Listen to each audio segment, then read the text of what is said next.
बिस्मिल्लाहिर्रहमानिर्रहीम, अस्सलाम वालेकुम, गुड मॉर्निंग। मैं हूं आपका होस्ट अजीम राना और कुछ दिन की तातीलात के बाद आपकी खिदमत में हाजिर हूं। मैं ये उम्मीद करता हूं, तवक्को करता हूं कि आप जहां होंगे खैर आफियत से होंगे, अपने प्यारों के साथ होंगे और आपके दिन का आगाज़ भरपूर अंदाज में मुस्बत सोच के साथ हुआ होगा।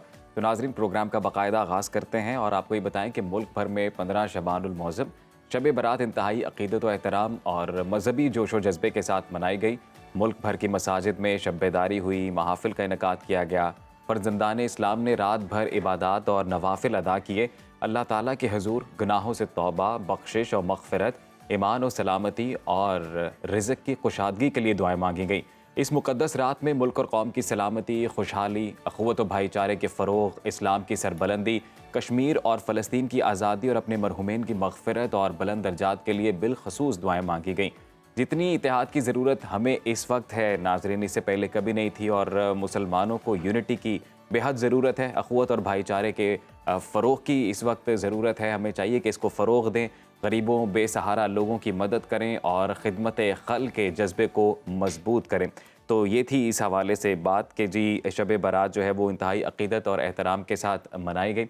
तो आगे बढ़ते हैं और बात कर लेते हैं अब मौसम की। मौसम की बात करना बड़ा ज़रूरी है क्योंकि मौसम की कुछ समझ नहीं आ रही है, मौसम बदलता जा रहा है और बड़ी तब्दीली ये देखने में आ रही है। लेकिन आपने अपने जो गर्म कपड़े हैं और जो स्वेटर्स हैं बिलखसूस वो भी संभाल कर रखने हैं, उन्हें पैक नहीं करना क्योंकि महकमा मौसमियात की जानिब से बारिशों और बर्फ़बारी के एक और स्पेल की पेशगोई कर दी गई है।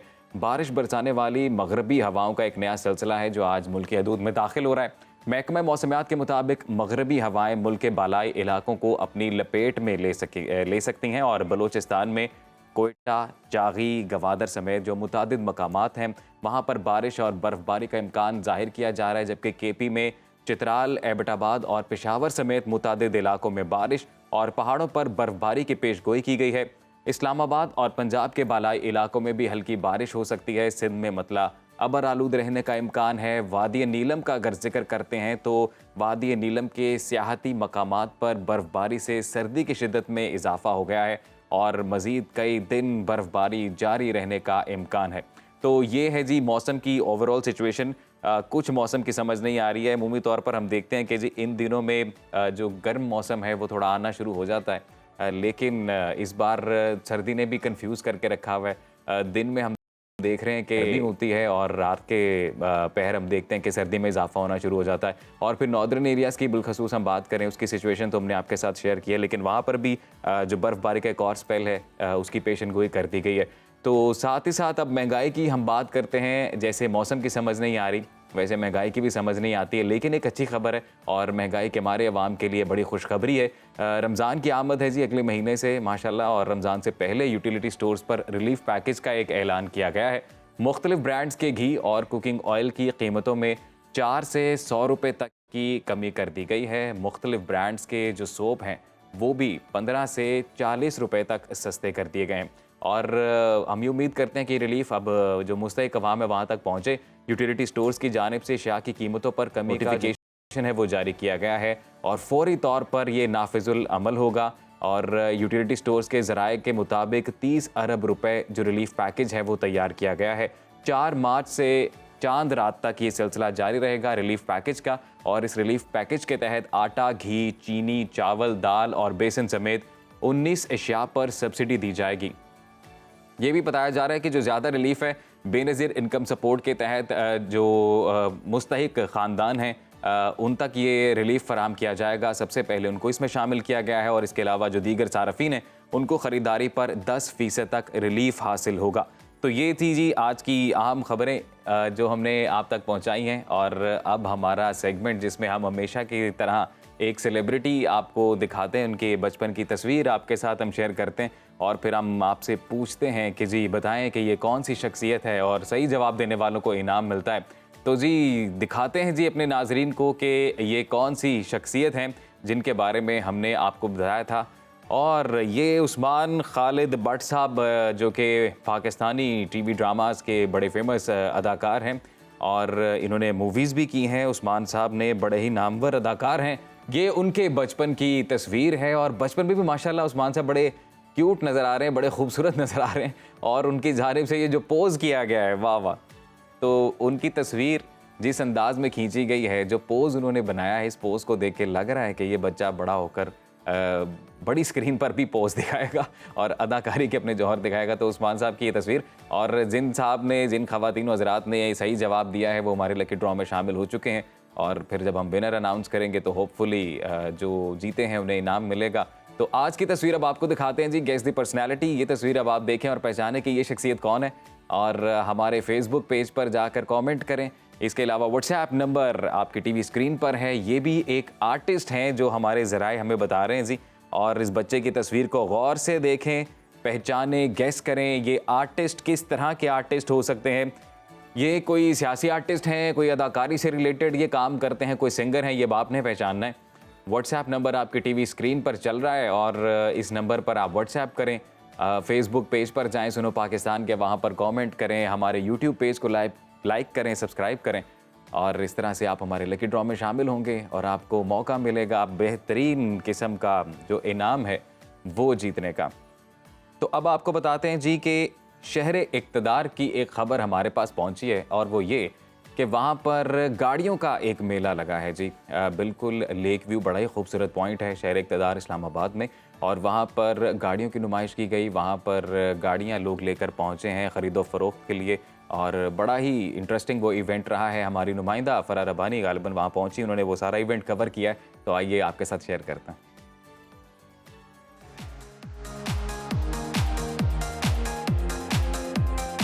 क्या आप अपनी पुरानी गाड़ी बेचना या कोई अच्छी गाड़ी खरीदना चाहते हैं, और वो भी मुनासिब दाम में? तो आए आपको लेकर चलते हैं इस्लामाबाद के लेक व्यू पार्क, जहां सजा है मोटर कारों का मेला। यहाँ हर मॉडल की गाड़ी मुनासिब दाम में दस्तयाब है। बस आएं, पसंद करें और ले जाएं। बेचने वाले कहते हैं कि उन्होंने अपनी लाडली गाड़ी को बड़ा संभाल कर रखा है, सोच समझकर अच्छे भाव बेचेंगे। प्यार से रखी हुई है, तो कोई अच्छी ऑफर होगी तो तभी इंशाल्लाह इसको किसी अच्छे हैंड्स में देंगे। पैसों से भी ज़्यादा कोई इसकी केयर करने वाला ज़्यादा हुआ तो उसको देंगे। मुझे तो अपनी गाड़ियाँ काफ़ी लाडली हैं और काफ़ी अच्छी लगती हैं। मनपसंद गाड़ी मिलने पर शहरी भी खुश दिखाई दिए और इस शो को फायदेमंद करार दिया। कहते हैं एक ही जगह इतनी वैरायटी देखने को मिले तो सिलेक्शन का मजा आ जाता है। अच्छा इवेंट है, फैमिलीज आई हुई हैं, लोग आए हुए हैं, लोग गाड़ियाँ देख रहे हैं, सेल भी हो रही हैं। जिस तरह की चाहिए थी वो चीज़ हमें मिल गई, अपनी हमारे बजट में, रेंज में, जो हम सोच कर आए थे। ये हम कार मेले पे लाए हुए हैं 1977 शेवलेट स्टेट्समैन कैप्रिस है होल्डन, तो ऑस्ट्रेलियन कार है, राइट हैंड ड्राइव। हमने इसे रिस्टोर किया हुआ है। ऐसे शोज शहरियों को बिजनेस के साथ साथ तफरी और मालूमात का भी बेहतरीन जरिया फराहम करते हैं। कार शो में मौजूद हर गाड़ी अपने मालिक की राज दुलारी है, तभी तो बेचने से पहले खूब भाव ताव किए जा रहे हैं। कैमरामैन माजिद शाह के साथ फरा रब्बानी, सुनो न्यूज़, इस्लामाबाद। बड़ा ही बेहतरीन ये इवेंट है। इस तरह के इवेंट्स होते रहने चाहिए, और जिन ख़वातीन हज़रात को गाड़ियों की ख़रीदो फ़रोख्त में दिलचस्पी होती है, मेरे ख्याल से उनके लिए बड़े यूज़फुल होते हैं ऐसे इवेंट्स। आप वहाँ पर जाते हैं और एक तो आउटिंग हो जाती है, अच्छा दिन जो है वो देखने को मिलता है, साथ ही साथ इतनी वैरायटी की गाड़ियाँ वहाँ पर अवेलेबल होती हैं कि आपके लिए फ़ैसला करने में आसानी हो जाती है, और अच्छे दामों आपकी जो रेंज है उसमें एक गाड़ी मिल जाती है। तो ये बहुत अच्छा इनिशिएटिव है जी। बहरहाल प्रोग्राम में आगे बढ़ते हैं और बात करते हैं पाकिस्तान और इस्तेहकाम की। तो ये दो ऐसे अल्फाज हैं जिनकी तलाश कई बरसों से है, मगर यहाँ पर सियासी, मुआशी और मुआशरती अदम इस्तेहकाम में वक्त के साथ हम ये देखते हैं कि जी इजाफा ही होता जा रहा है। 8 फरवरी को इलेक्शन हुआ, नताइज भी आ गए, हुकूमत साजी का अमल भी शुरू होगा, लेकिन इसके बावजूद हम ये देखते हैं कि जो सियासत है वो गैर यकीनी का शिकार है, मईशत मुश्किलात से दो चार है, और अवाम बदतरीन महंगाई के हाथों खार होते नज़र आते हैं। नौजवान नस्ल बिलखसूस जो है वो पाकिस्तान में रहने के लिए तैयार नहीं है। ब्रेन ड्रेन का एक ट्रेंड हमने देखा कि वो अरूज पर है, और मौजूदा निज़ाम में रहते हुए जो दरपेश चैलेंजेस हैं उससे निमटने का बज़ाहिर कोई हल नज़र नहीं आ रहा है। अब तो हमारे सियासतदान और अवाम भी मौजूदा पार्लिमानी निज़ाम से मुतमिन दिखाई नहीं दे रहे हैं, और फिर कई सवालात उनकी जानिब से ही उठाए जा रहे हैं। मारूफ सहाफ़ी हैं, अदीब, दानिश्वर और साबिक सिफारतकार हैं डॉक्टर मलिहा लोधी साहिबा, जिनकी जानिब से पाकिस्तान सर्च फॉर स्टेबिलिटी के उन्वान से एक किताब मुरतब की गई है, और इस किताब में गैर मुल्की दानिश्वरों के मुख्तलिफ मज़ामीन शामिल किए गए हैं, जिनमें पाकिस्तान के हालात हाज़रा का अहाता किया गया है और चैलेंजेस से निपटने के लिए काबिल अमल हल भी बताया गया है। तो अब तक इस किताब को जिसने भी पढ़ा है उसने इसको पाकिस्तान के लिए इंतहाई अहम करार दिया है, और इस किताब के जो खदोखाल हैं वो क्या हैं और फिर पाकिस्तान को दरपेश चैलेंजेस से कैसे निपटा जा सकता है और ये किताब पॉलिसी मेकर्स की किस तरह से रहनुमाई कर सकती है। तो इस पर बात करने के लिए हमारे साथ मौजूद हैं मलिहा लोधी साहिबा। तो उन्हीं से बात करते हैं। Welcome to Suno Pakistan. Ma'am, ये कहिएगा कि पाकिस्तान कई बरसों से इस्तेहकाम का मुतलाशी है और इंतहाई अहम मौके पर आपकी जानिब से किताब सामने आई है। पाकिस्तान सर्च फॉर स्टेबिलिटी जो है, बड़ा ही शानदार इसका उन्वान है। तो ये बताइएगा कि इस किताब का मकसद क्या है और कितनी अहमियत की यहाँ मिले। 1 साल से इस किताब पे काम कर रही थी और मुख्तलिफ लोगों को मैंने इसमें शामिल किया है जो मैं समझती हूँ कि पाकिस्तान के सबसे टॉप पब्लिक इंटेलेक्चुअल्स हैं। और मकसद इस किताब का ये था कि ये ऐसे वक्त पे शाया हो जबकि एक नई हुकूमत आ रही हो पाकिस्तान में इंतखाबात के बाद। और यही हुआ कि ये किताब अहन उस वक्त छपी है जबकि एक नई हुकूमत अब शुरू करने लगी है अपना टेन्योर। तो इसका एम यही था कि इसमें इस किस्म की पॉलिसी रिकमेंडेशंस हम दें जिससे कि पाकिस्तान के जो मुख्तलिफ चैलेंजेस हैं उनसे निपट पड़े हुकूमत। सही। आपको पता है कि पाकिस्तान इस वक्त बहुत सारे चैलेंजेस का सामना कर रहा है और उसके लिए हमें जाहिर है ना सिर्फ हल तलाश करना है बल्कि उन हल को फिर अमल में भी लेके आना है। तो ये किताब एक कंट्रीब्यूशन है इस प्रोसेस में। बेशक ये किताब एक आम कंट्रीब्यूशन होने वाली है। ये कहिएगा कि इस वक्त मुल्क में इंतकाले इक़्तिदार का जो मरहला है वो शुरू हो चुका है और पाकिस्तान को पहले कहीं से ज़्यादा जो इस्तेहकाम है उसकी ज़रूरत है। तो इस किताब के खदोखाल क्या हैं ये जानना चाहते हैं। फिर इस किताब में किन चैलेंजेस की निशानदेही की गई है और इन चैलेंजेस का हल क्या? लेकिन अब पाकिस्तान के चैलेंजेस इतने वसी हैं, इतने ज़्यादा हैं कि कोशिश ये की गई है इस किताब में कि जो की चैलेंजेस हैं, सबसे अहम चैलेंजेस हैं, उनके बारे में लिखा जाए और हल पेश किया जाए और पॉलिसी रिकमेंडेशंस दी जाए। तो इसमें ज़ाहिर है सबसे अहम मुआशी चैलेंज है, सियासी चैलेंज भी है, बिल्कुल जमहूरियत का चैलेंज है और साथ साथ फिर मुख्तलिफ जो चैलेंजेस हैं ख़वातीन के हकूक़ के हवाले से, नौजवानों के हवाले से, फिर क्या कहते हैं फॉरेन पॉलिसी, खारजा पॉलिसी के भी जो चैलेंजेस हैं हमारे ख़ित्ते में भी और बैनुल अक़वामी सतह पे, एनवायरनमेंट के, क्लाइमेट चेंज के, और बहुत अहम जो है तालीम का जो चैलेंज है। देखिए इस वक्त पाकिस्तान में 22 मिलियन के करीब बच्चे जो हैं वो अभी तक स्कूल नहीं जाते और उनकी जो उम्र है वो स्कूल गोइंग है। तो इन सब चैलेंजेस की का जाहिर है इनका सामना करना है, लेकिन इन पे डिपेंड करता है पाकिस्तान का मुस्तकबिल कि क्या ये मुस्तकबिल रोशन होगा या उस मुस्तकबिल में बुरान पे बुरान आएंगे जिस तरह के हमने। मलिहा लोधी साहिबा, यकीनन आपने जो चैलेंजेस की निशानदही की है वो बिल्कुल ऑथेंटिक हैं, फिर उनका हल भी आपने इस किताब में बताया है। तो ये बताइएगा कि क्या आपको लगता है कि आने वाली हुकूमत और बिलखुसूस पॉलिसी मेकर्स इस किताब से कोई रहनुमाई लेंगे? मुझे उम्मीद तो है कि कोई पढ़ेगा जो अगली हुकूमत के नुमाइंदे होंगे, शायद उनमें से कोई पढ़ ले, कम से कम वो वाला हिस्सा पढ़ ले किताब का जिसमें कि मुआशी बुरान के जो हमने मुख्तलिफ किस्म की रिकमेंडेशंस की हैं और हल बताए हैं। मुझे तो उम्मीद है कि शायद उस पर कोई तवज्जो दे।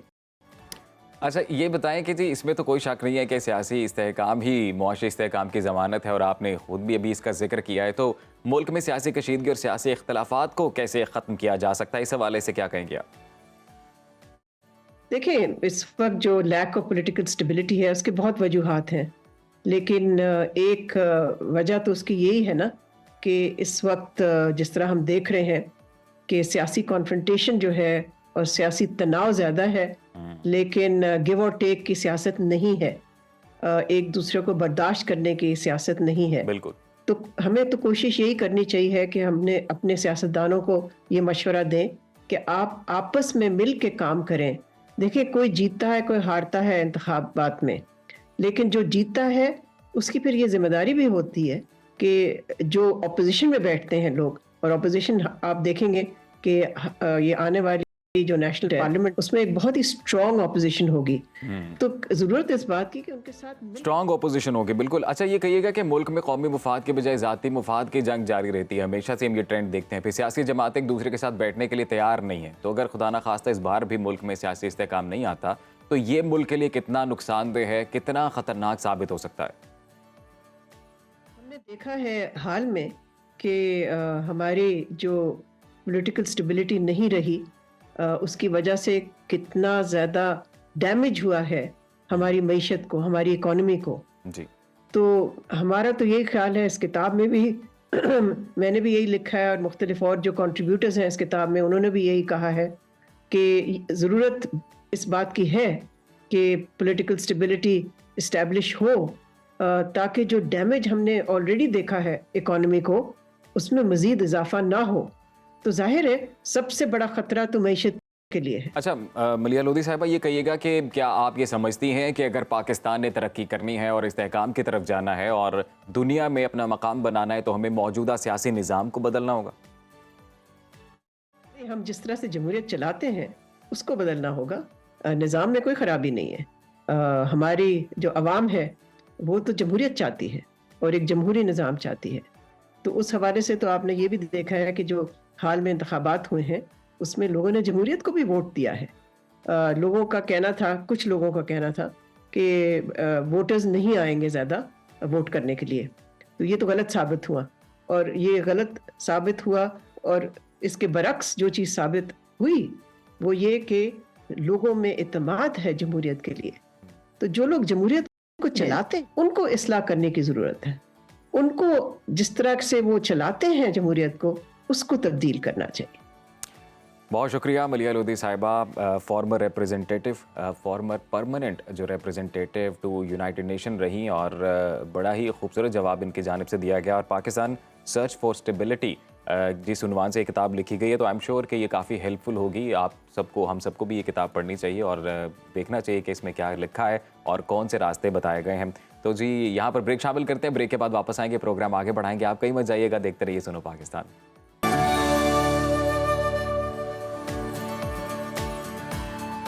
वेलकम बैक जी। प्रोग्राम में आगे बढ़ेंगे, बात करेंगे हुकूमत साजी की। तो पंजाब और सिंध में हुकूमत साजी का अमल तेज़ी से आगे बढ़ रहा है। स्पीकर और डिप्टी स्पीकर के इंतखाब के बाद आज इंतहाई अहम मरहला होने जा रहा है और आज पंजाब और सिंध असम्बली में नए कायदे ऐवान का चुनाव होने जा रहा है। पंजाब असम्बली का इजलास आज 11 बजे तलब किया गया है, जिसमें वज़ीर आला के ओहदे के लिए मरीम नवाज़ और राना आफ्ताब अहमद के दरमियान मुकाबला होगा, जबकि सिंध असम्बली के कायदे ऐवान का भी इंतखाब होने जा रहा है और सिंध में पीपल्स पार्टी के मुराद अली शाह और MQM पाकिस्तान के अली खुशीदी के दरमियान जो है वो जोड़ पड़ेगा। एक तरफ सूबों में हुकूमत साजी का अमल जारी है तो दूसरी तरफ कौमी असम्बली के इजलास पर तनाज़ा सामने आया है। वजारत पार्लिमानी अमूर की दरख्वास्त के बावजूद सदर ने कौमी असम्बली का इजलास अभी तक नहीं बुलाया और इत्तलात ये हैं कि सदर चाहते हैं कि जब तक सुन्नी इत्तेहाद की मखसूस नशिस्तों का फैसला नहीं होता उस वक्त तक कौमी असम्बली का इजलास नहीं होना चाहिए। इस पर नून लीग का पारा हाई दिखाई दे रहा है और इसहाक डार की जानिब से कहा गया कि सदर इजलास बुलाएं या ना बुलाएं, आइन के मुताबिक 29 फरवरी को कौमी असम्बली का इजलास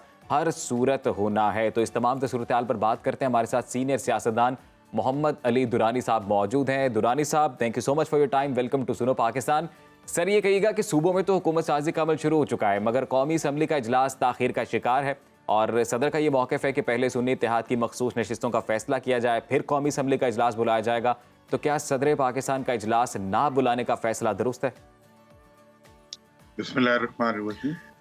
देखें जहाँ तक सवाल है इस वक्त जो पॉलिटिकल प्रोसेस आगे बढ़ा है तो उसमें तो ये है कि जो कैंडिडेट्स पंजाब में या सिंध में जीतेंगे वो पहले से ही विक्ट्री स्टैंड पे खड़े हैं। अब इसी कंडीशन में कौमी असम्बली का इजलास भी बुलाना चाहती है आइंदा मुतवक्की हुकूमत, तो वो बुला सकते हैं, क्योंकि देखें जब तक आप तमाम सीटें मुकम्मल नहीं करते, जब तक आप तमाम मेंबर्स के अगेंस्ट आने वाले जो स्पेशल सीट्स के ऊपर आने वाले मेंबर्स हैं उनको उनकी आमद यकीनी नहीं बनाते, तो इसका मतलब यह है कि आप जो पॉलिटिकल प्रोसेस है उसकी डेमोक्रेटिक फेस को जो है वो गहना रहे हैं। उसके साथ जैसे इलेक्शन जो भी कवानीन है उनकी रूह से तो कौमी असम्बली का भी हो जाएगा, गुस्सा करने की या ना करने की।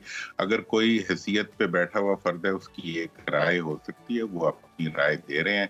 आपको चाहिए कि अगर उनकी राय जमहूरी हो तो उसको एक्सेप्ट करें, लेकिन अगर आप विक्ट्री स्टैंड पे खड़े होके इलेक्शन करवाना चाहते हैं तो वो पहले भी ऐसे ही हुए हैं, अगले भी ऐसे कि जैसी बुनियाद रखी जाती है वैसी बिल्डिंग बनती है। जब इलेक्शन हो रहे थे उस वक्त भी किसी पार्टी की टांगें बांधी हुई थी, आंखों पे पट्टी बांधी हुई थी, आवाम को जो है वो मतलब अंधेरे में चलने पे मजबूर किया जा रहा था, फिर भी उन्होंने अपने आप को असर्ट किया। अब पार्लियामेंट में चले गए तो पार्लियामेंट में भी वही रवैया जारी है। जी बिल्कुल, जमहूरी अमल है, जो एक सियासी अमल है वो चलता रहेगा, वो चलते रहना चाहिए। और ये भी बात आपकी दुरुस्त है कि जिस तरह से सूबाई असम्बलियों में सिलसिला आगे बढ़ रहा है, मामलात आगे बढ़ रहे हैं, तो इसी तरीके से इंतज़ार करना चाहिए कि जो कौमी असम्बली का इजलास है वो भी बुलाया जाएगा। और फिर ये भी दुरुस्त निशानदही है जिस तरीके से इजलास बुलाया जाना चाहिए वो तो ठीक है, लेकिन साथ ही साथ जो मखसूस नशिस्तों का मामला है वो भी हल होना चाहिए। दुरानी साहब, ये बताइएगा कि जो आने वाली हुकूमत है उससे मुतालिक कई ये दावे भी किए जा रहे हैं कुछ लोगों की जानिब से कि ये हुकूमत 2 साल चलेगी, कुछ ये कह रहे हैं कि ये हुकूमत सिर्फ 18 माह की है। तो आपका एक सियासत का तजुर्बा है, सीनियर सियासतदान है, तो आपको आने इस हुकूमत का जो मुस्तकबिल है वो क्या लगता है? देखिए, ये मैं ये बात काफी अरसे से कह रहा हूँ कि ये एक ऐसी हुकूमत है जो कि इलेक्शन से पहले ही, ये वो इलेक्शंस थे जो इलेक्शन से पहले ही मुतनाज़ा हो गए थे। पाकिस्तान की तारीख में हर इलेक्शन के ऊपर एतराज़ात तो उठाए जाते थे, लेकिन वो मुतनाज़ा मुकम्मल तौर पे नहीं हुए। इससे पहले 77 के इंतखाबात थे जिसके बारे में ये राय तारीखी तौर पे पाई जाती। मैं तारीख का तालिब इल्म हूँ, सियासी तारीख का तालिब इल्म हूँ, कि 77 के इलेक्शन होने से पहले ही मुतनाज़ा हो चुके थे, इसलिए नहीं चल सकते। आज जो 2024 के इलेक्शन हुए हैं, ये इलेक्शन होने से पहले भी मुतनाज़ा, इलेक्शन के दौरान भी मुतनाज़ा रहे और इलेक्शन के नताइज के वक्त भी मुतनाज़ा हुए। तो ऐसी सूरत हाल में ये जो भी चीज जो इस वक्त जो सारा सेट लगाया गया है और फिर जो इस वक्त नंबर्स हैं इन द पार्लियामेंट, उसमें जो वजीर आजम बन रहा है वो he will be like a puppet, क्योंकि उसके पास अक्सरियत होगी, और जो वज़ीर आज़म जिसके पास अक्सरियत नहीं होगी वो उसकी हैसियत ऐसे ही होगी, तो वो कैसे हुकूमत चलाएगा? मतलब हुकूमत चलाने के लिए जो बुनियादी रिक्वायरमेंट होती है वो हाउस के अंदर मेजॉरिटी की जरूरत होती है। इसलिए मैं तो इनसे चीख रहा हूँ और बार बार इसरार कर रहा हूँ कि भाई आपने इन हालात में जो हुकूमत बनानी है वो नेशनल यूनिटी गवर्नमेंट बनाएं, सब पार्टियों को बुलाएं और बुला के एक दफा नेशनल यूनिटी गवर्नमेंट बना के 5 साल के लिए मुल्क की मईशत और मुल्क की पॉलिसीज को स्ट्रेटनिंग के लिए यूज करें, आपस में एक दूसरे को बर्दाश्त करें। जिस पार्टी को सबसे ज्यादा वोट मिले उसको उसको वज़ारत उस्मा दें, बाकी सब उसके साथ मिलके काम करें। 5 साल, सिर्फ 5 साल मुल्क के लिए, इस मुल्क के अवाम के दुरानी साहब, मेरा अगला सवाल भी इसी से रिलेटेड है। जो आपने अभी अक्सरियत की बात की कि वज़ीर आज़म को अक्सरियत हासिल नहीं होगी, तो ये कहिएगा कि अब जाहिर है डिफ़िकल्ट डिसीजंस लेने पड़ने हैं, मईशत के लिए सख्त फैसले करने पड़ेंगे, तो जब अक्सरियत नहीं होगी तो ये फैसले किस तरह से होंगे? देखिए, इन फैसलों के बारे में एक तरीका तो ये होता है कि ये किसी जमहूरी अमल के जरिए होते हैं, तब तो वो एक जमहूरी प्रोसेस होता है। अब ये फैसले अगर करने होंगे तो एस्टेब्लिशमेंट को करवाने पड़ेंगे, और चूंकि पॉलिटिकल जो फोर्सेस हैं उनके अंदर तो इतनी जान ही नहीं है, ना उनके पास वो नंबर्स हैं। मतलब अगर आप ऐसे लगता है कि अगर प्रेसिडेंट हाउस को आप ऊपर रख दें और प्राइम मिनिस्टर हाउस नीचे हो तो एक ऊपर से एक पुतली तमाशा होगा, जो रजारी साहब पुतली लाएंगे तो उनको शहबाज साहब को उसी तरह हिलना पड़ेगा, क्योंकि अक्सरियत उनके पास, उनके बगैर बनती नहीं है। पीटीआई को या जो लोग आए उनके साथ ये लोग अकोमोडेट करने के लिए तैयार नहीं, उनकी तो स्पेशल सीट्स तक देने के लिए तैयार नहीं है। पहले उन पे हमारा गिला होता था कि तुम मिल नहीं बैठते, अब इन पे गिला हो रहा है कि तुम जमहूरियत को नहीं मानते। तो अब ऐसी सूरत हाल में जो हुकूमत बनेगी वो अगर चलेगी तो वो अपनी ताकत पे तो नहीं चल सकती, वो किसी की ताकत पे ही चलेगी। वो फिर आशियाना जो शाह के नाज़ू पे होगा वो क्या होगा। दुरानी साहब, अयाज सादिक साहब की जानिब से तो आया है एक बयान, वो कह रहे हैं कि जी हम लोग कोशिश कर रहे हैं मिलके ख्वाजा साद रफ़ीक के साथ के जो दीगर सियासी जमातें उनके साथ राब्ते बहाल रखे जाएं और सबको जोड़ा जाए, किसी एक पेज पर लेके आएँ, तो ये मुमकिन हो सकेगा? यार आपको मैं साफ सी बात बताऊं कि हमारा इश्यू ही यही है कि हमारे यहाँ सियासी पार्टियां नहीं है। देखें, हमारे यहाँ 70 के बाद 71-73 में जब आइन बना, आइन के बाद जो एक पार्टी थी वो आज तक पावर में चली आ रही है और दूसरी पार्टी भी उस वक्त से पावर में चली आ रही है, मुख्तलिफ गैप्स एंड ब्रेक्स के साथ। जो कुछ डिलीवर किया के सामने है, लेकिन अब ये चौथी जनरेशन की मरूसी पार्टियां, चौथी जनरेशन तक तो बादशाहतें अपनी वकार खो बैठती हैं, अपनी हैसियत खो बैठती हैं। मतलब ये है कि ये पार्टियां हैं ही नहीं, ये तो मरूसियत के बच्चे पाल स्कीमें हैं जिनके तहत जो है बच्चों के इक़्तिदार के लिए जो है सियासत हो रही है। और सियासत जब बच्चों के लिए, इक़्तिदार के लिए होती है तो फिर वसाइल को लूटने की कोशिश की जाती है। अवाम प्रायोरिटी, अवाम को कोई अपना बच्चा नहीं समझ रहा, अवाम को कोई अपना वो नहीं समझ रहा, ऑब्जेक्टिव नहीं समझ रहा। ऑब्जेक्टिव जो है वो अपनी औलाद का मुस्तकबिल है, तो औलाद का मुस्तकबिल फिर जमहूरियत तो नहीं लाता ना। लेकिन दुरानी साहब, अभी इंतखाबात हुए तो अवाम ने इन्हीं जमातों को तो वोट दिया ना, फिर अवाम में कहीं ना कहीं तो एक्सेप्टेंस है इस मौरूसियत की। हाँ। अगर हम बात करें तो मैं आपको ये बात, इससे आपकी इस बात से इस हद तक एग्री करूंगा कि 2018 तक के जो इलेक्शंस हुए उनमें और उससे पहले वाले इलेक्शन में थोड़ा बहुत होता रहा, ऑब्जेक्शंस भी होते रहे, पंचर भी लगते रहे, सब कुछ होता रहा, लेकिन उसके बावजूद अवाम जो थे वो रिस्पॉन्ड करते थे आने वाली हुकूमत को। लेकिन जो 2024 के इलेक्शन हुए हैं, इनके बारे में अगर कहा जाए इनका रिजल्ट वही है जो अवाम ने वोट दिए हैं, तो ये अवाम के साथ नाइंसाफी होगी। का ये रिजल्ट नहीं था। अगर ये रिजल्ट होता तो फिर किसी पार्टी का इंतखाबी निशान ना छीनना पड़ता, इंडिपेंडेंट कैंडिडेट्स ना लाने पड़ते, आपको कंप्यूटर सिस्टम ना बिठाना पड़ता, आपको इलेक्शन डिले ना, आपको रिजल्ट्स डिले ना करना पड़ता। ये जो सब कुछ मैनेजमेंट हुई है, ये मैनेजमेंट की वजह से इस दफा जो इलेक्शन हुए हैं, मैं आपको बड़ी वजाहत से बताऊं कि पहली दफा पंजाब और केपीके हत्ता के सिंध के अवाम ने इलेक्टेबल्स और मुस्तकबिल की हुकूमत के इशारों को मानने से इनकार किया है और उन्होंने वोट जो दिया है वो अपनी स्वीट विल पे दिया है, अपनी ख्वाहिश के मुताबिक दिया है। इसलिए जब आप अवाम की राय को रौंदते हैं तो उसके नतीजे में जो जमहूरियत आप निकालने की कोशिश करते हैं वो हकीकत में आप अपने मुस्तकबिल को रौंद रहे होते हैं। अवाम से लड़के फिर जमहूरियत की बात ना करें, फिर बादशाहत ले आए तो माशाल्लाह फिर हम सब लोग ही ताउन करेंगे, अवाम बेचारे भी मजबूर हो जाएंगे, सब कुछ। तो थाने की जोर पे जमहूरियत करना, ये जो तो है साहब, फिर यानी कि जो मौजूदा सियासी निज़ाम है या जो मौजूदा सियासी ढांचा है, जो दरपेश चैलेंजेस हैं इस मुल्क को, उस निज़ाम में तो उनका हल नहीं है, तो क्या फिर कोई और सियासी निज़ाम होना चाहिए?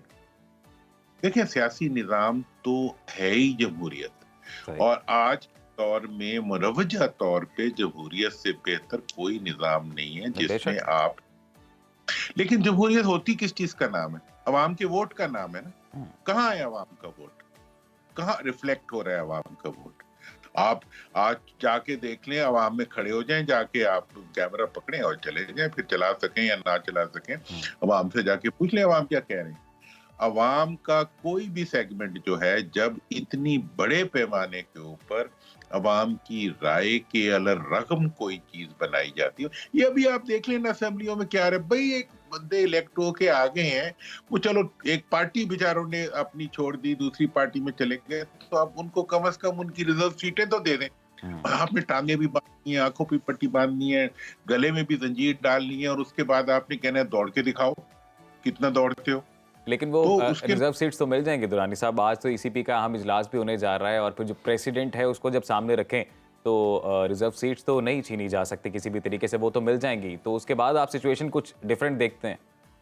देखें जी, मैं तो डिफरेंट डेफिनेटली, मेरा तो आज भी ये ख्याल है कि आप जैसे आपका जो सवाल है कि आगे कैसे बढ़े, आगे बढ़ने का आज भी एक ही तरीका है कि पीएम मियां साहब शहबाज साहब जाएं, जरदारी साहब जाएं और जो बाकी लोग हैं थर्ड पार्टी जो है उससे जाके बातचीत करें और उन्हें कहें जी कि आए आप सिस्टम में शामिल हो, जो भी हुकूमत बन रही है, और आपको जो उनका जो ग्रीवियंसेस हैं उनको एड्रेस करें, उनका नाम उनको दें, उनकी सीटें उनको दें। आप देखिए सूबाई असेंबली के इलेक्शन आज हो जाएंगे जी जी, और उसके अंदर स्पेशल नॉमिनी उन्हें नहीं मिली होंगी। मतलब देखें, ये तो आप ऐड ऑन कर रहे हैं हुकूमत के ऊपर, नेगेटिव लोड जो है उसको कॉन्स्टेंटली बढ़ाते जा रहे हैं।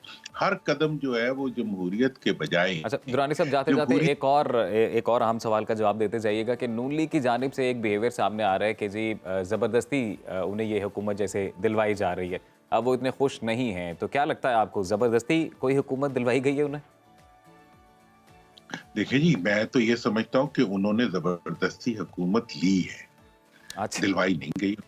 हाँ, मतलब देखें जी, मैंने तो नहीं इश्तिहार दिया था प्राइम मिनिस्टर नवाज शरीफ, मैंने तो एयरपोर्ट पे आके जो है ये ऐलान नहीं किया था कि मैं इलेक्शन लड़ने नहीं आ रहा, मैं प्राइम मिनिस्टर बनने आ रहा हूँ। मतलब ये है कि ये तमाम जो पूरी कैंपेन आप उठा के देख लें पीएमएलएन की, उनकी कैंपेन इलेक्शन की कैंपेन नहीं थी, फोर्थ टाइम प्राइम मिनिस्टर की कैंपेन थी।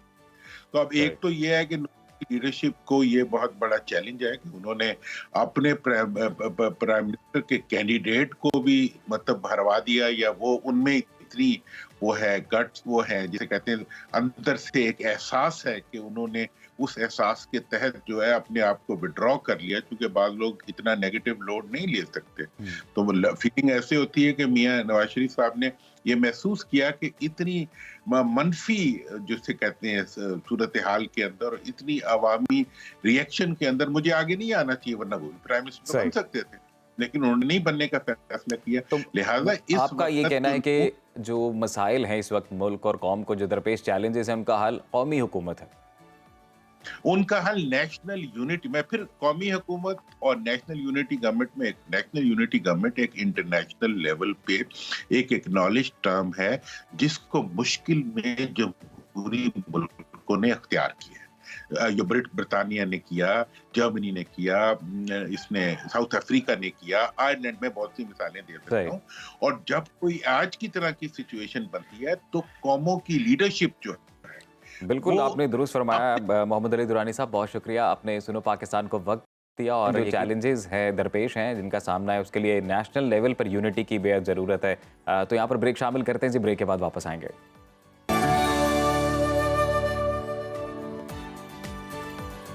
सूबों में नई हुकूमत का क़याम अमल में आ रहा है, तो दूसरी तरफ पीटीआई और हारने वाली जमातों की जानिब से धांधली और मैंडेट चोरी का शोर भी तेज़ होता जा रहा है। सियासी जमातें इंतखाबी नताज पर धांधली का शोर तो मचा रही हैं, मगर किसी कानूनी फोरम पर जाने के लिए तैयार नहीं है। तो धांधली का ये शोर कैसे थमेगा और तहरीक इंसाफ की आइंदा की हिकमत अमली क्या हो सकती है, इस पर तज्जिया लेते हैं जी। हमारे साथ मौजूद हैं सीनियर तज्जियाकार अदनान आदिल साहब। अदनान साहब, वेलकम टू सुनो पाकिस्तान, कैसे आप? बिल्कुल, बहुत अच्छा हूँ, शुक्रिया। अदनान साहब, पीटीआई समेत जो दीगर हारने वाली जमातें हैं उनकी जानिब से धांधली का शोर मचाया जा रहा है, मैंडेट चोरी करने का इल्ज़ाम लगाया जा रहा है, तो वो एहतजाज करने वाली जो सियासी जमातें हैं वो कानूनी फोरम क्यों इस्तेमाल नहीं कर रही? नहीं, मेरा ख्याल है कर रही हैं। पीटीआई के कोर कमेटी के रुकन हैं, वकील हैं अबू ज़र नियाज़ी साहब जी, उनका कहना है कि 75 उज़रदारियाँ जो हैं पिटीशंस दाखिल कर चुके हैं कौमी असम्बली के हल्कों में, सिर्फ कौमी असम्बली के हल्कों में, और 8 जो है रिकाउंटिंग वगैरह के लिए और दूसरी वायलेशंस की। तो कानूनी रास्ता भी इख्तियार कर रहे हैं, प्रोटेस्ट भी कर रहे हैं, पॉलिटिकली भी, टीवी शोज़ में भी कर रहे हैं, सोशल मीडिया पे भी कर रहे हैं, और जो उनको फोरम अवेलेबल है, यही तरीका होता है सियासत में। तो शोर शराबा चलता रहेगा और बाज़ औक़ात ये पटिशन्स जो हैं 2-2 साल 5-5 साल तक लटकी रहती हैं। आपको पता है 2 ट्रिब्यूनल बने हैं, 400 से ज़्यादा पटिशन्स हैं पंजाब में। तो आप बताएं वो फैसला तो शायद 10 साल में भी ना हो। ऐसे ही होता है कि असम्बलियों की मुद्दत पूरी हो जाती है और वो फैसले बाज़ औक़ात नहीं होते। तो अदनान साहब, क्या ठोस शवाहिद इतने हैं इन जमातों के पास जिस पे कुछ जल्द रिलीफ मिलता नजर आएगा? देखिए, असूली तौर पे तो जल्द रिलीफ होना चाहिए, 1 महीने 3 महीने में फ़ैसला हो जाए ज़्यादा से ज़्यादा, लेकिन हमारा सिस्टम ऐसा है कि वो उसमें ऐसा नहीं होता।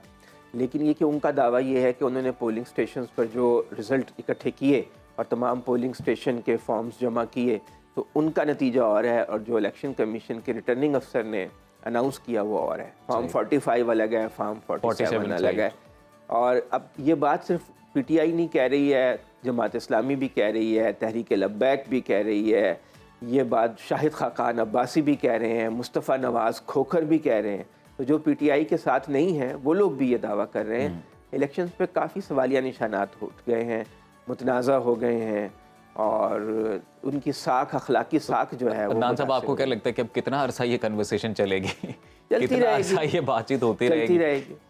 तवील अरसे तक चलती रहेगी। ये जो हुकूमतें बनी हैं इनकी अखलाकी साख कमज़ोर है, गो के बन गई हैं। अब कानूनी तौर पे तो ठीक है, लेकिन ये कि उनकी अखलाकी साख आवाम की नज़र में और जो भी इंटरनेशनल लेवल पे भी उनको रिकग्निशन नहीं मिली इलेक्शंस को, जमहूरी ममालिक ने तस्लीम नहीं किया बल्कि शदीद एतराज़ात उठाए हैं। तो ये एक अफसोसनाक बात है। इलेक्शन गैर मुतनाज़ होने चाहिए, आवाम का जो मैंडेट है उसका एहतराम करना चाहिए। अदनान साहब, हमारे यहाँ पे जितने भी सियासी रहनुमा हैं या सियासी जमातें हैं, उनकी ग्रूमिंग इस एतबार से क्यों नहीं हो पाती कि हारने वाला बंदा एक्सेप्ट कर ले? बड़े ही ओपन हार्ट के साथ हम देखते हैं कि हमारी सियासत एक दायरे में घूमती है, जो भी सियासी जमात हारती है इसी तरह से शोरो गुल। किरदार की कमी है, लेकिन ये कि बाज़ लोग धांधली से जीत भी तो जाते हैं ना, वो भी क्यों धांधली करवाते हैं? अब देखें, साद रफ़ीक हार गए थे, इज़्ज़तदार आदमी है, बिल्कुल उन्होंने फ़ौरन अच्छा प्रेसिडेंट तस्लीम कर लिया, उनकी इज़्ज़त में इजाफा हुआ और अगली बार उनको इसका फ़ायदा भी होगा, क्योंकि सियासतदान तो हारते जीतते रहते हैं। नवाबजादा नसरुल्लाह खान बहुत बड़ी शख्सियत थे, कई दफ़ा इलेक्शन हार जाते थे क्योंकि वो अपने हल्के में ज़्यादा मुतहर्रिक नहीं होते थे। हल्के की सियासत में सिर्फ कौमी सियासतदान होना ज़रूरी नहीं होता, हल्के के लोगों से रब्ता रखना भी ज़रूरी होता है। तो हार जीत तो एक हिस्सा है, मगर हमारे यहाँ जो है हर कीमत पे लोग इक़्तिदार चाहते हैं और फिर ये चाहते हैं कि इक़्तिदार में आकर मुखालिफ को तुन दो दीवार में चुन दो। अच्छा। तो ये जो रवैया है ना, ये जमहूरियत के ख़िलाफ़ है। जमहूरियत की जो पिलर्स हैं, बहुत से पिलर्स हैं। एक पिलर ये है कि खानदगी हो, यानी बड़े लेवल पे लोग जो हैं पढ़ना लिखना जानते हैं, बिल्कुल। और दूसरा पिलर ये है कि लोग इख्तलाफ बर्दाश्त करें, दूसरे की राय का इख्तलाफ, दूसरे का नुक्ता नज़र का इख्तलाफ। बदकिस्मती से हमारे यहाँ वो कल्चर अभी पूरी तरह फ़रोग़ नहीं पा सका। कोई इख्तलाफ करता है तो हम उसको बुरा भला कहना शुरू करते हैं, गालम गलोच शुरू कर देते हैं, तलखी हो जाती है। जबकि मेरी एक राय हो सकती है, आपकी दूसरी राय हो सकती है, उसको बर्दाश्त करना ही, और यही तो जमहूरियत है। यही जमहूरियत। अच्छा अदनान साहब, अब सदर पाकिस्तान की जानिब से जो कौमी असम्बली का इजलास है वो नहीं बुलाया जा रहा है, मखसूस नशिस्तों का जब तक फैसला नहीं होता है। आप किस तरह देखते हैं इस फैसले को? जी, मेरे नज़दीक ये बात तो बड़ी ज़्यादती है कि एक पार्टी है, उसको 25-24 सीटें मिलनी है मखसूस, तो आप उसको दें। आज इजलास हो रहा है लेकिन उसको डिले कर रहे हैं, और ख़दशा ये है, वो चाहते हैं कि सेनेट का जो इलेक्शन हो, नए आधे सेनेटर रिटायर हो रहे हैं ना, 48 सेनेटर रिटायर हो रहे हैं, तो वो चाहते हैं कि सेनेट के इलेक्शन में उनको डिसएडवांटेज हो, ताकि जब उनके अरकान कम होंगे तो उनके सेनेटर भी कम मुंतखब होंगे। सेनेटर का इलेक्शन जो है वो सूबाई वोटों से होता है, या कौमी असम्बली, इस्लामाबाद का सेनेटर कौमी असम्बली के अरकान से होता है। तो उनकी सीटें कम करने के लिए सुन्नी इत्तेहाद कौंसिल उर्फ PTI या PTI उर्फ सुन्नी इत्तेहाद कौंसिल तो उनके अरकान कम हो जाएं सेनेट में, उनका इलेक्शन में डिसएडवांटेज हो। और फिर ये कि सदर का इलेक्शन होना है, जो सदर का इलेक्शन होना है उसमें भी उनके वोट कम हो जाएंगे जब उनके अरकान की तादाद कम होगी। तो इसलिए खदशा ये है कि इसलिए डिले कर रहे हैं उनको मखसूस सीटों की एलोकेशन, जो कि अच्छी बात नहीं है। अगर आपने इस मुल्क में आइन है, जमहूरियत है, तो उनको सीटें एलोकेट हो जानी चाहिए। तो सदर ने उसके ऊपर एक असूली मौक़िफ़ इख्तियार किया है। अब वो कह रहे हैं सागदार साहब कि अगर वो नहीं बुलाते तो 29 फरवरी को स्पीकर बुला लेगा। तो बहरहाल सदर तो कह सकते हैं कि मैंने ये काम नहीं किया, अब हो गया तो मैं क्या कर सकता हूँ। तो अभी इलेक्शन कमीशन ऑफ पाकिस्तान का इजलास भी होने जा रहा है ये मखसूस नशिस्तों वाले मामले के ऊपर, तो रिलीफ मिलता नज़र आ रहा है? देखिए, डिपेंड्स। बाज़ लोगों का ख्याल है कि इसका फ़ैसला कहीं और होगा। अब असल में PTI के ताल्लुकात रियासती इदारों से कुछ अच्छे नहीं हैं और उनके दरमियान कोई मुसालहत और वर्किंग रिलेशनशिप कायम नहीं हो सका, उसका भी मसला है। लेकिन ये कि असूली तौर पे तो उनको नशिस्तें मिल जानी चाहिए ताकि सिस्टम आगे बढ़े, स्मूथली आगे बढ़े। तलखी बहुत है इस वक्त, टेंशन बहुत है सिस्टम में, और वो मुल्क के लिए अच्छी नहीं है। इस वक्त टेंशन जिस लेवल पे है, तलखी जिस लेवल पे है, महाजराई, कशीदगी, उससे पूरा सिस्टम मफलूज हुआ हुआ एक तरह से। पूरी कौम जो है वो एक इस्तराब की हालत में है। ये टेंशन कम होगी और जब सिस्टम चलेगा, उनको नशिस्तें मिल जाएंगी, तो उससे चीज़ें आगे बढ़नी शुरू हो। अच्छा अदनान साहब, अभी PTI के इंट्रा पार्टी इलेक्शन का हम जिक्र करते हैं तो उनके चेयरमैन के लिए बैरिस्टर अली ज़फ़र का नाम दिया गया, फिर उन्होंने अपना नाम वापस ले लिया। तो इसकी क्या वजह सामने आई, क्यों उन्होंने अपना नाम वापस वो लिया? कह रहे हैं कि एक तो ये कि मैं बहुत ज़्यादा लीगल केसेस में इन्वॉल्व हूँ, अच्छा, तो वो फिर मेरा काम मुतासर होगा। फिर ये है कि अली ज़फ़र जो हैं एक अच्छे बड़े सीजन लॉयर हैं और अच्छे सियासतदान भी हैं अब, लेकिन पार्टी चलाना कुछ और मसला है। पार्टी में आपको पता है बड़े झगड़े होते हैं, एक दूसरे की टांगें लोग खींचते हैं और सियासतदान का मिजाज कुछ और तरह का होता है। शायद अली ज़फ़र का वो मिजाज नहीं हो। जाते जाते क्विकली एक आंसर, तो कौन हो सकता है चेयरमैनशिप का, जिसे बानी पीटीआई चाहेंगे, जिसे बानी पीटीआई नामजद करेंगे? ठीक है जी, बहुत शुक्रिया नादल साहब, आपने सुनो पाकिस्तान को वक्त दिया और इससे मुतल्लिक अपना तज्जिया पेश किया। यहाँ पर ब्रेक शामिल करते हैं जी, ब्रेक के बाद वापस आते हैं।